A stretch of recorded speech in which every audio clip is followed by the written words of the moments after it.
Welcome to Living in Grace. Our theme this week is going to be the theme of coveting and run away from coveting. That word covet means a strong desire, a craving.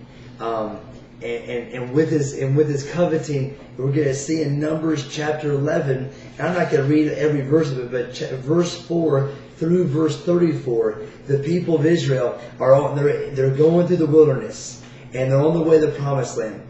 They go through some hardships and a lack of food, a lack of water, and they're grumbling. We saw all last week. Run away from grumbling and complaining. Well, now they begin to covet. It says in Numbers 11 and verse 4, the rabble with them began to crave other food. And again the Israelites started wailing and said, if we only had meat to eat. And they're craving and it goes on there in verse 5 and 6, they're craving the old back in Egypt.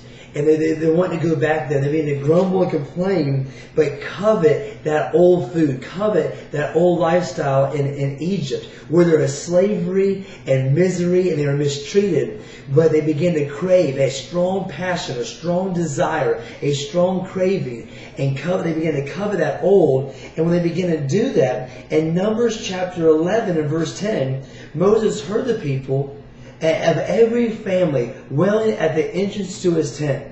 The Lord became exceedingly angry, and Moses was troubled. God became exceedingly angry. So we spoke of last week with complaining. And usually with complaining, it's not a big deal to God. No, we saw that last week. Complaining is a big deal to God. He became angry in Numbers 11, 1 through 3. Well, in Numbers chapter 11 and verse 10, God becomes exceedingly angry when they begin to covet that old stuff. And we begin to realize in my life, that I begin to covet. And I begin to have these strong desires for the things just to spend on my own sinful, selfish reasons. And I must realize that God becomes exceedingly angry when I begin to covet, especially coveting just things to spend on self. Just when I'm constantly just focused on using it for my own selfish pleasure, my own selfish, sinful desires, and I begin to covet that old.